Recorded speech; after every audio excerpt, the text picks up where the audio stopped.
Hello friends, कैसे हैं आप लोग। आशा करता हूं कि आप लोग का स्टडी बिल्कुल ही सही चल रहा होगा। फ्रेंड्स, मैंने आधुनिक भारत का लेक्चर सीरीज स्टार्ट किया था, जिसमें सबसे प्रथम 5 वीडियो जो था वो यूरोपीय कंपनियों के आगमन से संबंधित है। इसके बाद जो वीडियो अपलोडेड है फ्रेंड्स, तो उसमें मैंने कवर किया है कि मुग़ल सत्ता जब पतनशील अवस्था में चली गई थी, मीन्स मुग़ल सम्राट जब कमज़ोर पड़ गए थे, तो इनकी कमज़ोरी का लाभ उठाकर, इनकी कमज़ोरी का फ़ायदा उठाकर 18वीं शताब्दी में क्या होता है फ्रेंड्स कि नवीन स्वतंत्र राज्यों का उद्भव होता है। इसी परिप्रेक्ष्य में अवध, हैदराबाद, पंजाब, बंगाल, मराठा इत्यादि क्या होते हैं फ्रेंड्स, ये स्वतंत्र होते हैं। तो इसी परिप्रेक्ष्य में मैंने अवध, हैदराबाद और मैसूर वाला जो वीडियो था ये मैं अपलोड कर चुका हूँ, वो आप देख लीजिएगा। और इसके बाद मैं पंजाब शुरू किया था, तो पंजाब में मैं एक वीडियो और अपलोड कर चुका हूँ जो सिख गुरुओं और सिख धर्म से संबंधित है फ्रेंड्स। और वो पृष्ठभूमि था किसका, तो पंजाब में जो साम्राज्य का उद्भव होता है उसका। ठीक, तो वो वाला वीडियो अपलोड हो चुका है फ्रेंड्स, उसको आप देख लीजिएगा। ठीक, अब हम शुरू करते हैं यहाँ से। पंजाब का जो साम्राज्य होता है वो किस प्रकार ब्रिटिश ईस्ट इंडिया कंपनी के लिए एक चुनौती और दावा पेश करती है फ्रेंड्स। तो इस परिप्रेक्ष्य में हम लोग देखेंगे कि इसका पृष्ठभूमि, फिर राजा रणजीत सिंह के बारे में, इसके बाद जो भी आंग्ल सिख युद्ध होते हैं फ्रेंड्स, तो उसका डिटेल सारा चीज़ हम कवर करेंगे धीरे धीरे। फ्रेंड्स, ये एक शॉर्ट नोट्स मैं आपके समक्ष ला दिया हूँ, ये इनफ है फ्रेंड्स। ये 4 जो सोर्स है उस 4 बुक से मैंने ये सारा कवर किया हुआ है। तो इसमें फैक्ट्स और कॉन्सेप्ट ये दोनों इंक्लूडेड है। इससे अगर ये आप कवर कर लेते हैं अच्छी तरह से, तो आपको और किसी बुक की आवश्यकता नहीं होगी। बस आपको इसी से आपका सारा समग्र जो ज्ञान का भंडार है सिख से रिलेटेड, पंजाब साम्राज्य से रिलेटेड, वो फुलफिल हो जाएगा फ्रेंड्स। तो इस चीज़ को आप स्क्रीनशॉट लेकर और बार बार आप रिवीजन करते रहिए, ताकि आपका ज्ञान का भंडार जो है वो क्या हो, दिन प्रतिदिन समृद्ध होते जाए फ्रेंड्स, और एग्जामिनेशन में आप अच्छे परफॉर्म कर जाए। तो फ्रेंड्स, यहाँ पर पृष्ठभूमि में बता दूं, तो इससे पहले मैं जो सिख धर्म से संबंधित एक वीडियो डाला था फ्रेंड्स, तो उसमें मैंने बताया था कि जो गुरु गोविंद सिंह होते हैं, तो गुरु गोविंद सिंह का एक शिष्य होते हैं फ्रेंड्स, वो कौन होते हैं, तो बंदा बहादुर जी। तो बंदा बहादुर क्या करते हैं फ्रेंड्स कि जब गुरु गोविंद सिंह का डेथ होता है फ्रेंड्स, तो इसके बाद जो साम्राज्य होता है, वो सिख धर्म होता है, वो धीरे धीरे विभक्त होने लगता है फ्रेंड्स। लेकिन ये बंदा बहादुर क्या करते हैं, गुरु गोविंद सिंह के जो शिष्य होते हैं, ये उस साम्राज्य को पुनः इकट्ठित करने का, पुनः एकत्रीकरण का प्रयास करते हैं। तो इसी परिप्रेक्ष्य में फ्रेंड्स हम लोग बंदा बहादुर से संबंधित कुछ तथ्य हैं, कॉन्सेप्ट है, उसको मैं यहाँ पर लेकर आया हूँ। आप लोग ध्यानपूर्वक आप बस इस वीडियो में बने रहे, आपको सारा चीज, समग्र नॉलेज आपको इससे संबंधित आपको मिल जाएगा फ्रेंड्स। इसके बाद आप कोई भी यूट्यूब चैनल देख लीजिए या कोई भी बुक पढ़ लीजिए, आपको फ्रेंड्स वो चीज आपको पता चल जाएगा कि अरे यार, ये तो वीडियो मैंने देख लिया पहले, तो ये क्यों देखे बुक हम। तो ये इनफ है फ्रेंड्स, आप लोग टेंशन मत लीजिए। यहाँ मैं जो भी लेकर आ रहा हूँ वो एकदम कंक्लूजन लेकर आ रहा हूँ फ्रेंड्स।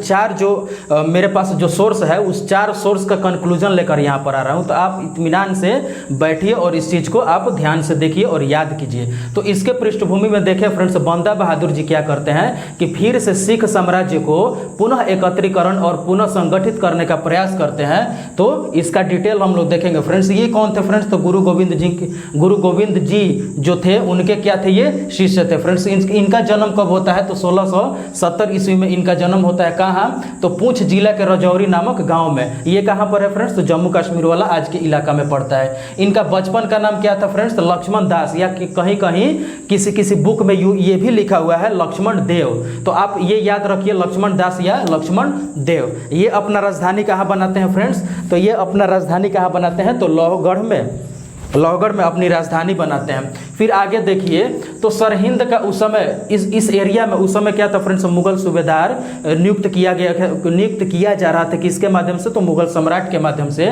तो यही कारण है कि सरहिंद के मुगल सूबेदार कौन थे, वजीर खां। तो वजीर खां की ये हत्या कर देते हैं, कौन, बंदा बहादुर। तो भैया क्यों करेंगे हत्या, इनको क्या लेना देना, तो लेना देना है फ्रेंड्स क्या होता है कि गुरु गोविंद सिंह जी के दो पुत्र होते हैं फ्रेंड्स। वो दो पुत्र का नाम क्या होता है, फतेह सिंह और जोरावर सिंह। तो देखिए फ्रेंड्स, ये क्या करते हैं वजीर खां कि फतेह सिंह और जोरावर सिंह की हत्या कर देते हैं। तो उन्हीं हत्या का बदला लेने के लिए ये बंदा बहादुर जी क्या करते हैं कि वजीर खां की हत्या कर देते हैं फ्रेंड्स। इस प्रकार बदला वजीर खान से ले लिया गया। फिर ये क्या करते हैं फ्रेंड्स, सिख किसानों को एकत्र कर मुगलों से 8 वर्षों तक युद्ध करते हैं। कब से कब तक, तो 1707 से 1715 तक। आपको पता होगा कि 1707 में औरंगजेब का डेथ होता है, मृत्यु होता है उसका। तो उसके बाद फ्रेंड्स 1707 से 1715 मीन्स 8 वर्षों तक ये क्या करते हैं कि सिख किसानों को एकत्र करके, चूंकि उस समय क्या था, सिख संप्रदाय मीन्स सिख जो साम्राज्य था वो विभक्त था फ्रेंड्स। तो एकत्र करने के लिए ये क्या करते हैं कि सिख किसानों को एकत्र करते हैं और अपनी सेना का और अपने साम्राज्य का पुनर्गठन शुरू कर देते हैं। इसी परिप्रेक्ष्य में बोला जाता है फ्रेंड्स कि इनके शिष्य बंदा बहादुर के जो भी शिष्य हैं इनको क्या बोलते हैं, ये क्वेश्चन पूछ सकता है फ्रेंड्स कि जो बंदा बहादुर थे इनको क्या बोला जाता है, तो सच्चा सम्राट या सच्चा पादशाह भी बोला जाता है फ्रेंड्स। किसके द्वारा, तो इनके जो भी शिष्य हुए उनके द्वारा क्या बोला गया, सच्चा पादशाह या सच्चा सम्राट भी इनको दर्जा दिया गया था। फिर आगे देखिए फ्रेंड्स, तो फर्रुखसियर द्वारा 1716 ईस्वी में गुरुदासपुर मीन्स आज का नांगल नामक जगह पर इनको क्या कर दिया गया, इनका हत्या कर दिया गया। किसके माध्यम से, तो फर्रुखसियर कब आते हैं फ्रेंड्स, तो इसी समय फ्रेंड्स 1716 ईस्वी में इन्हीं के कार्यकाल में क्या होता है, फर्रुखसियर के माध्यम से इनका हत्या कर दिया जाता है। और इसी परिप्रेक्ष्य में देखें तो फ्रेंड्स बहुत भीषण लड़ाई होती है मुगल सम्राट मीन्स मुगल सैनिकों और बंदा बहादुर के बीच। और बंदा बहादुर क्या करते थे कि बंदा बहादुर चुन चुन कर मुगल सैनिक को क्या किए फ्रेंड्स, मारे और खूब हत्या किए फ्रेंड्स। और वो हत्या कहाँ पर होता है, शहादरा नामक जगह पर। यही कारण है कि शहादरा को क्या बोला जाता है, कत्लगढ़ी बोला जाता है। क्यों, क्योंकि बंदा बहादुर ने मुगल सैनिकों का वहां पर बहुत मुगल सैनिकों का कत्ल किया था। तो इस प्रकार शहादरा यानी कत्लगढ़ी नाम से विख्यात है वो वाला इलाका। ठीक, क्यों, क्योंकि यहाँ पर हजारों मुगल सैनिकों को ये क्या किए थे, बंदा बहादुर मार दिए थे फ्रेंड्स। इस प्रकार देखे तो जब बंदा बहादुर का जब डेथ होता है मीन्स ये लड़ाई का पहले वाला पोर्शन और ये लड़ाई के बाद जब फर्रुखसियर ये कत्लगढ़ी वाला घटना होता है, इसके बाद उसी दरमियान ये क्या होता है, 1716 में फर्रुखसियर द्वारा इनकी हत्या कर दी जाती है। यही कारण था कि इनकी मृत्यु के बाद क्या होता है फ्रेंड्स, नेतृत्व का अभाव हो जाता है और राजनीतिक शून्यता उत्पन्न होती है। यही कारण था कि सिख कई भागों में बट जाते हैं फ्रेंड्स, छोटे छोटे कई भागों में बट जाते हैं। और इन्हीं भागों का क्या बोला गया फ्रेंड्स, मिसल बोला गया। ठीक, इन्हीं भागों को क्या बोला गया, मिसल। तो फिर आगे देखिए, फर्रुखसियर की मृत्यु और नादिर शाह का आक्रमण कब होता है, तो नादिर शाह का आक्रमण आपको बखूबी पता होगा फ्रेंड्स, 1739 ईस्वी में करनाल का युद्ध के समय ये नादिर शाह का आक्रमण होता है। किस पर, तो मुहम्मद शाह रंगीला पर। उस समय मुगल सम्राट कौन होते हैं, तो मुहम्मद शाह रंगीला। तो इस परिस्थितियों का लाभ उठाकर फ्रेंड्स सिखों को संगठित होने का अवसर मिला। ठीक, ये सिख क्या होते हैं, पुनः संगठित होते हैं फ्रेंड्स। और यही कारण था कि उस कमजोरी का लाभ उठाकर 1726 ईस्वी में उस समय पंजाब का मुगल सूबेदार जकारिया खान थे। तो ये जकारिया खान क्या करते हैं कि जागीर और नवाबी देने को कहते हैं। किसको, तो जो वहाँ पर पंजाब के जो भी जमींदार या जो भी व्यक्ति हैं जो राजनीतिक स्थिति से थोड़े बहुत मीन्स मजबूत थे, तो मुगल सम्राट को क्या बोलते हैं, इनको जागीर और नवाबी देने के लिए। इसी परिप्रेक्ष्य में देखा जाए फ्रेंड्स तो फैजलपुर के जमींदार कर्पूर सिंह को नवाब बना दिया जाता है। किसको, तो फैजलपुर के एक जमींदार होते हैं, उनका क्या नाम होता है, कपूर सिंह। और इन कपूर सिंह को क्या किया जाता है, नवाब बना दिया जाता है। यही कारण था कि ये आगे क्या करते हैं कि सिख किसान जो पृथक जत्थों में बटे हुए थे इनको संगठित करने का प्रयास करते हैं। और उस संगठन का क्या नाम देते हैं फ्रेंड्स, तो दल खालसा नाम देकर उस सभी सिख किसानों को सिख व्यक्तियों को इकट्ठा करके और एक सिख साम्राज्य स्थापित करने का भरसक प्रयास करते हैं। लेकिन क्या होता है कि कुछ दिनों के उपरांत इनकी जो भी मंशा है उस मंशा पर पानी फिर जाती है। क्यों, क्योंकि कपूर सिंह की मृत्यु हो जाती है फ्रेंड्स कुछ दिनों के उपरांत। और ये कपूर सिंह जस्सा सिंह अहलुवालिया मीन्स कपूर सिंह के मृत्यु के बाद जस्सा सिंह अहलुवालिया, एक जस्सा नाम का मिसल भी था फ्रेंड्स। मिसल देखिए, ये यहाँ पर मैंने बताया था कि सिख कई भागों में बट गए, तो कई भागों मीन्स कई मिसलों में बट गए थे। तो महत्वपूर्ण मिसल जो है फ्रेंड्स वो 12 मिसल थे, लेकिन 12 मिसल का डिटेल हम लोग को नहीं पढ़ना है। इसमें बस केवल इतना याद रखिए कि एक जस्सा मिसल था जिसका नेतृत्व करता जस्सा सिंह अहलुवालिया थे, और आगे चलकर एक सुकरचकिया मिसल इंपॉर्टेंट हो जाता है, और उसी सुकरचकिया मिसल के कौन थे महत्वपूर्ण व्यक्तित्व, तो महाराजा रणजीत सिंह। तो ये दोनों इंपॉर्टेंट होता है, जस्सा मिसल और ये अहलुवालिया मिसल और कौन, तो ये सुकरचकिया मिसल। तो इसी अहलुवालिया मिसल के कौन थे फ्रेंड्स, जस्सा सिंह अहलुवालिया।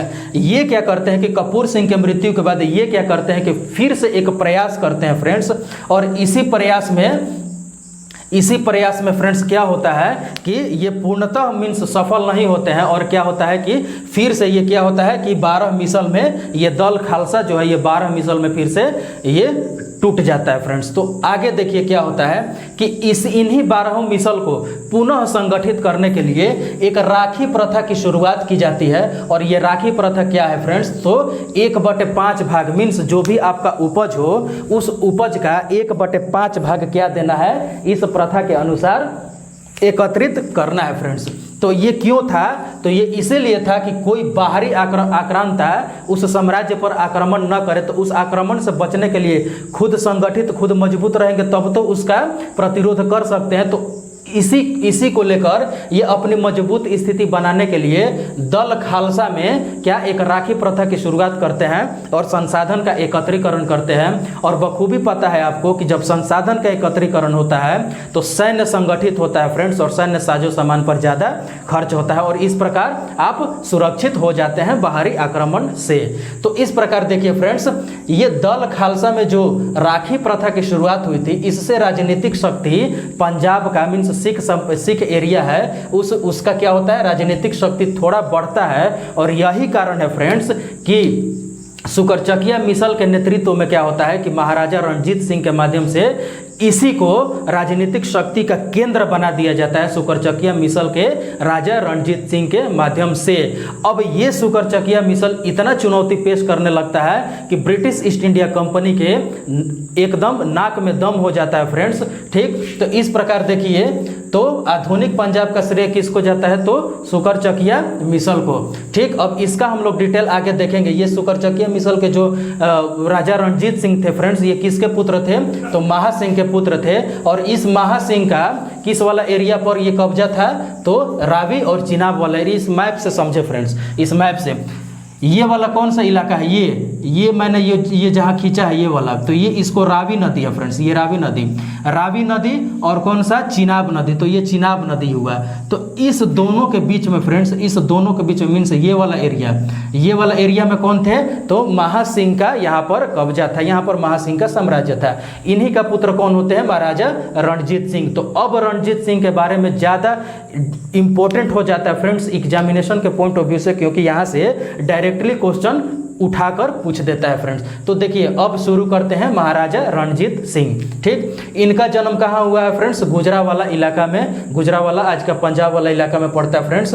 2 नवंबर 1780 ईस्वी को इनका जन्म होता है, और 1798 ईस्वी में इनको लाहौर का शासक बना दिया जाता है फ्रेंड्स। ठीक, तो 1798 से 99 के बीच में इनको क्या किया जाता है, शासक बना दिया जाता है लाहौर वाला एरिया का। लाहौर कहाँ पर है, तो देखिए फ्रेंड्स ये वाला एरिया, ये रहा जो, तो ये क्या है, लाहौर है। तो यही पर मीन्स पूरा पंजाब के केंद्र बिंदु में ये रहते हैं फ्रेंड्स। तो लाहौर पर इनका शासन हो जाता है, क्योंकि लाहौर का इनको शासक बना दिया जाता है। ठीक, इनके कार्यवधि में जो इंपॉर्टेंट गतिविधि होती है फ्रेंड्स, वो ये होती है कि जमन शाह कौन था, तो अब्दाली के पुत्र। आपको पता होगा कि 1761 ईस्वी में क्या होता है फ्रेंड्स कि पानीपत का तृतीय युद्ध होता है। पानीपत का तृतीय युद्ध किनके बीच में, तो अहमद शाह अब्दाली और मराठा के बीच में होता है। ठीक, तो वही अहमद शाह अब्दाली के पुत्र जमन शाह, इनको सैन्य सेवा दिया जाता है किसके माध्यम से, तो महाराजा रणजीत सिंह के माध्यम से फ्रेंड्स। ठीक,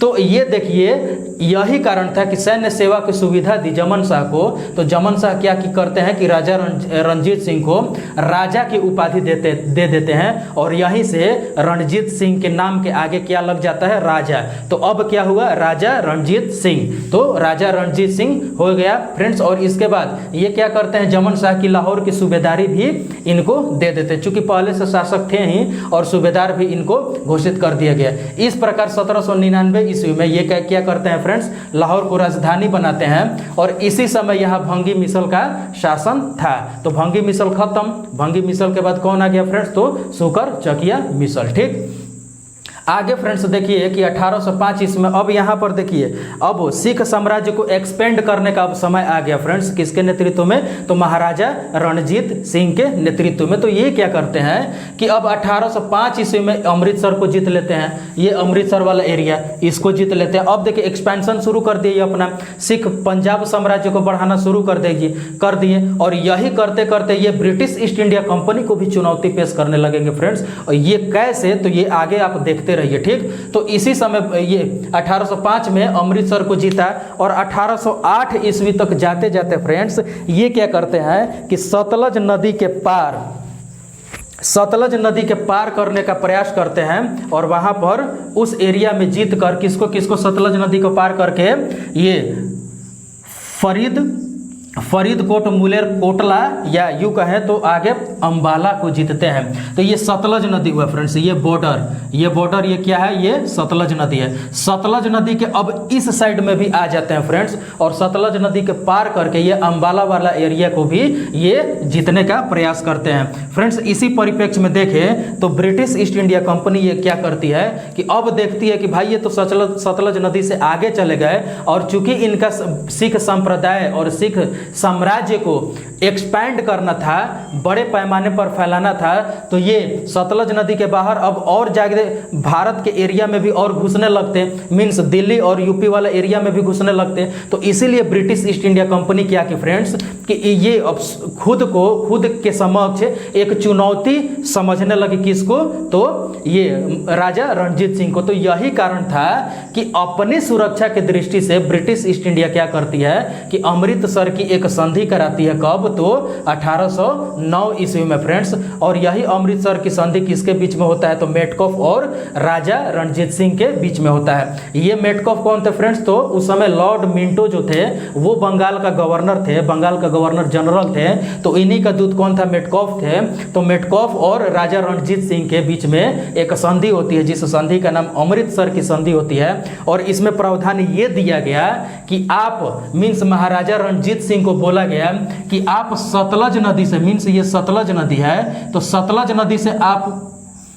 नदी से आपको पूरब मीन्स इस वाला इलाका में, ये वाला इलाका में आपको एक्सपेंड नहीं करना है, मीन्स सतलज नदी से अब पूरब नहीं आना है। अगर पूरब आते फ्रेंड्स तो सतलज नदी से पूरब क्या मिलता है, तो आपको हरियाणा वाला, दिल्ली वाला इलाका पड़ता है, और इसके आगे यूपी वाला इलाका पड़ता है। ठीक, तो ये सतलज नदी से पूरब नहीं जाना है। तो भैया ये रणजीत सिंह बोले तो हम किधर विस्तार करें, अपना साम्राज्य किधर एक्सपेंड करें। तो ये बोलते हैं कि ठीक है, आपको साम्राज्य का एक्सपेंशन करना है तो आप पूरब की तरफ मत कीजिए, तो किधर करें, तो पश्चिम और उत्तर वाला इलाका में, मीन्स पश्चिम और उत्तर वाला इलाका में ये एक्सपेंड करने की अनुमति मिल जाती है। यही कारण था कि ये 1818 ईस्वी में मुल्तान पर आक्रमण करते हैं, 1819 ईस्वी में कश्मीर को जीतते हैं, और 1823 ईस्वी में ये पेशावर को जीत लेते हैं। तो इस प्रकार देखें फ्रेंड्स, तो मुल्तान, कश्मीर और पेशावर, तो ये रहा मुल्तान वाला इलाका, मुल्तान, ये रहा फ्रेंड्स ये पेशावर वाला इलाका। ठीक, मुल्तान, पेशावर और कश्मीर। तो कश्मीर वाला इलाका कौन हुआ, ये फ्रेंड्स श्रीनगर हुआ, और ये फ्रेंड्स जम्मू कश्मीर। कहने का मतलब क्या है कि इस पूरे इलाका में किसका साम्राज्य हो गया फ्रेंड्स, तो राजा रणजीत सिंह को। ठीक, राजा रणजीत सिंह का यह पूरा साम्राज्य पर कब्जा हो गया। तो इस प्रकार देखें तो ये महाराजा रणजीत सिंह है, इनका क्या था, साम्राज्य इतना से इतना के बीच में था। ये आपको समझा दे रहा हूँ कैसे। देखिए फ्रेंड्स, ये वाला इलाका जो झेलम नदी है, ठीक, ये झेलम नदी आती है, ठीक ना, ये जो है ये सिंध नदी आती है फ्रेंड्स, ये सिंध नदी है। आप ध्यान से देखिए, सिंध नदी है, सिंध नदी, ये सिंध नदी, ये झेलम नदी, ये चिनाब नदी, ये रावी नदी और ये ब्यास नदी और ये क्या है, सतलज नदी। ठीक, तो ये आपको पता है कि सिंध नदी का ये पांचों सहायक नदी है। ठीक, तो पांचों सहायक नदी ये क्या आती है फ्रेंड्स, यहाँ पर आकर ये सिंध नदी में यहाँ पर विलीन हो जाती है। मीन्स यहाँ से संयुक्त धारा यहाँ से बहना शुरू होता है सिंधु का, और ये पांचों सहायक नदी है फ्रेंड्स। ठीक, तो इन्हीं के बीच ये दोआब में ही जो नदी है, इन दोआब के बीच में ही महाराजा रणजीत सिंह का क्या था, साम्राज्य था। कौन कौन इलाका जीते थे फ्रेंड्स, तो ये मुल्तान वाला इलाका, जम्मू कश्मीर, भले ये अमृतसर, ये लाहौर हुआ, जम्मू हुआ, फिर श्रीनगर वाला गिलगिट हुआ, पेशावर हुआ, अटक हुआ, फिर ये अब पूरा ये वाला इलाका ठीक हो गया फ्रेंड्स, किसके अंडर में, तो महाराजा रणजीत सिंह के अंडर में हुआ। ठीक, तो आगे देखिए फ्रेंड्स, इनको 4 सूबे में, साम्राज्य को 4 सूबे में बांटा जाता है। कौन कौन, मुल्तान, कश्मीर, पेशावर और अंततः कौन, तो कश्मीर, ये कौन सा, लाहौर वाला इलाका। तो ये 4 सूबों में इनका पूरा प्रांत, पूरा साम्राज्य विभक्त था फ्रेंड्स। ठीक, आगे क्या होता है, 1832 ईस्वी में वेंटिक और राजा रणजीत सिंह ये मिलकर क्या करते हैं कि शाह शुजा को फारस की सत्ता पर बिठाते हैं फ्रेंड्स। अब इनको जरूरत क्या हो गई थी कि शाह शुजा को फारस की सत्ता पर बैठाए। तो एक चीज आप समझ लीजिए फ्रेंड्स कि इसी के समय ये वही काल था जब नेपोलियन क्या कर रहा था कि नेपोलियन अपने साम्राज्य को एक्सपेंड कर रहा था। किस वाले इलाका में, तो यूरोप वाले इलाका, और यूरोप से बाहर निकलकर ये मिस्र वाले इलाका पर भी ये आ गया था फ्रेंड्स, और इसको ये जीतना चाहता था। यही कारण था कि नेपोलियन और रूस का मैत्रीपूर्ण संबंध हो गया था फ्रेंड्स, और इसका गठबंधन था।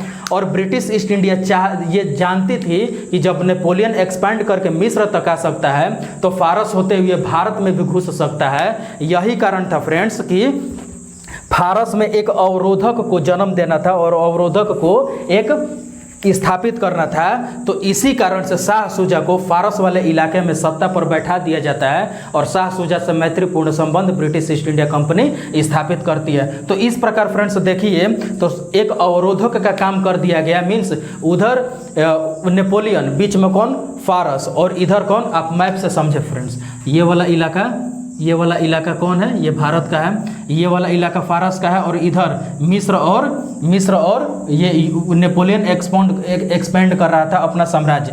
अब चूंकि यहाँ पर आकर पहले फारस को हराता नेपोलियन, तब तो भारत में प्रवेश कर पाता।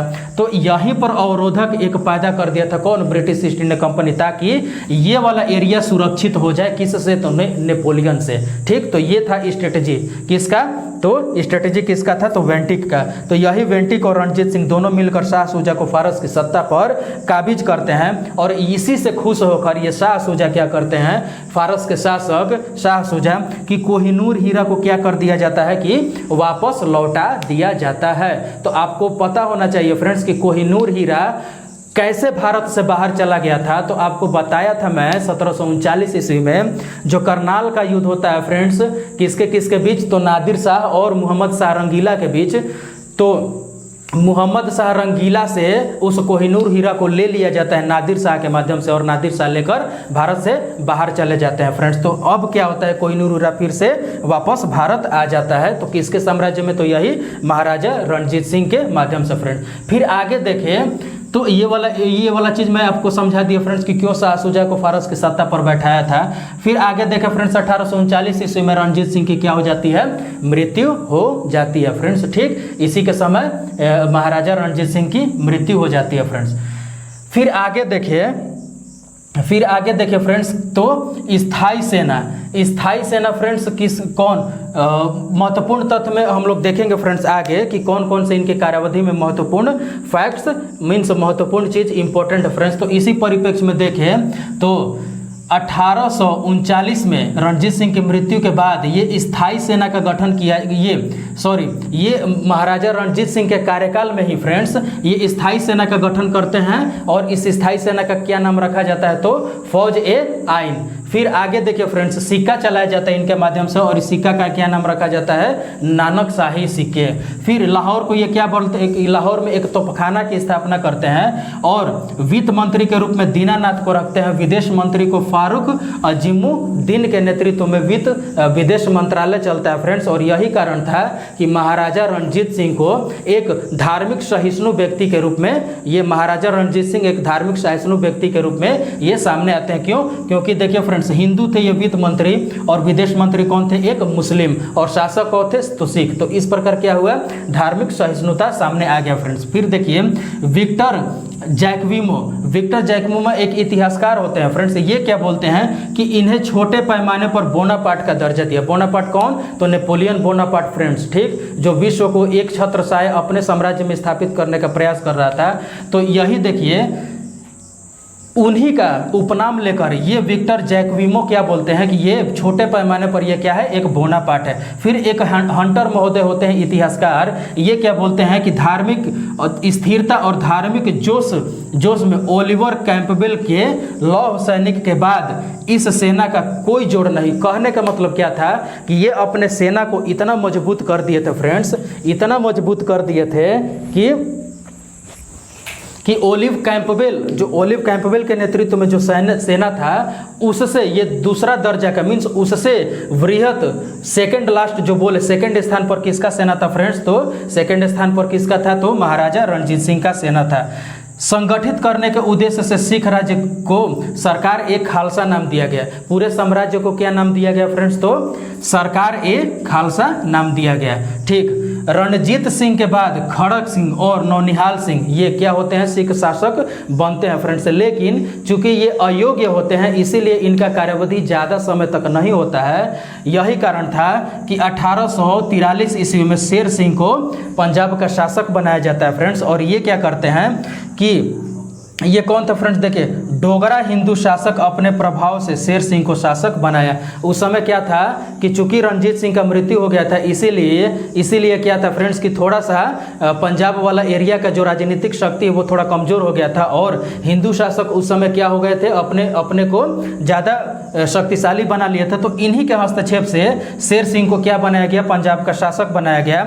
और ये शेर सिंह क्या करते हैं फ्रेंड्स कि अनियंत्रित विस्तार शुरू कर देते हैं। अनियंत्रित कहने का मतलब कि जो अमृतसर की संधि होती है उसकी अवहेलना करने लगते हैं, और ये सतलज नदी से पूर्व की तरफ अपना विस्तार शुरू कर देते हैं। इसी परिप्रेक्ष्य में अंग्रेज क्या बोलते हैं फ्रेंड्स, इनको घातक सैन्य लोकतंत्र की संज्ञा दी जाती है अंग्रेजों के माध्यम से। क्यों? क्योंकि इनका एक्सपेंशन बहुत ही एग्रेसिव तरीके से ये कर रहे थे।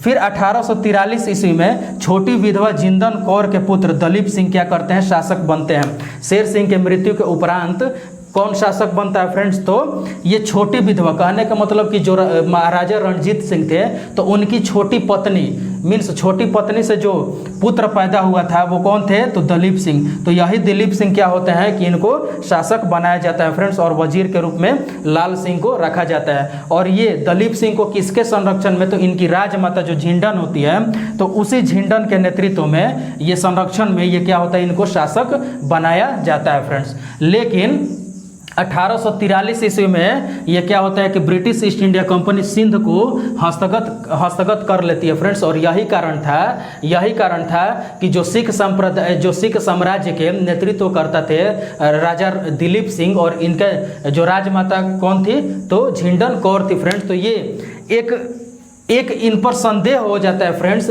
कि अगर सिंध को हस्तगत कर लिया गया तो क्या पता आने वाले समय में पंजाब को भी हस्तगत कर ले और अंग्रेजों के माध्यम से। तो यह संदेह था किसके, तो दलीप सिंह के नेतृत्व में जो शासन चल रहा था उनको यह संदेह हो गया फ्रेंड्स। यही कारण था कि यह संदेश सच्चाई में भी तब्दील होता है फ्रेंड्स। और British East India company sir Hugh Rose के नेतृत्व में ये पंजाब की तरफ आगे धीरे धीरे बढ़ने लगती है। क्यों? क्योंकि ये चुनौती दे बैठे थे कौन, शेर सिंह के माध्यम से चुनौती दे दिया गया था। और ये ब्रिटिश ईस्ट इंडिया कभी नहीं चाहती थी कि हमारा साम्राज्य जो है उस पर कोई चुनौती करने वाला या चुनौती देने वाला काबिज हो। तो यही कारण था फ्रेंड्स कि अब चूँकि दलीप सिंह राजमाता झिंडन के नेतृत्व में संरक्षण में शासन कर रहे थे, तो शासक क्या था फ्रेंड्स, एकदम कमज़ोर अवस्था में था। यही कारण था कि British East India company sir heroes के नेतृत्व में क्या करती है, पंजाब की तरफ आगे बढ़ती है, और यहीं से प्रथम आंग्ल सिख मैसूर युद्ध क्या होता है फ्रेंड्स, शुरू होने लगता है। ठीक, तो इस परिप्रेक्ष्य में हम आगे आपको सेकंड वीडियो में आपको बताएंगे कि ये तो पृष्ठभूमि पूरा हुआ, इसका प्रथम आंग्ल सिख युद्ध का एक्सपेंशन हम बताएंगे कि किस प्रकार इसका प्रसार होता है, कैसे युद्ध होता है, इसके बाद क्या परिणाम होता है, इसके बाद कौन सी संधि होती है, और इसके बाद द्वितीय आंग्ल सिख युद्ध कैसे होता है, उसका पृष्ठभूमि, परिणाम, कारण, ये सब हम सेकेंड वीडियो में आपको बता देंगे फ्रेंड्स। तो इस प्रकार ये है हमारा सिख साम्राज्य का प्रथम पार्ट। ठीक, सेकंड पार्ट हम आपको तुरंत जल्दी ही लेकर आएंगे फ्रेंड्स। तब तक आप इस चीज़ को स्क्रीनशॉट लेकर आप इस वीडियो में बने रहें, इस चीज़ को बार बार रिवीजन करते रहें फ्रेंड्स। तब तक के लिए बहुत बहुत धन्यवाद।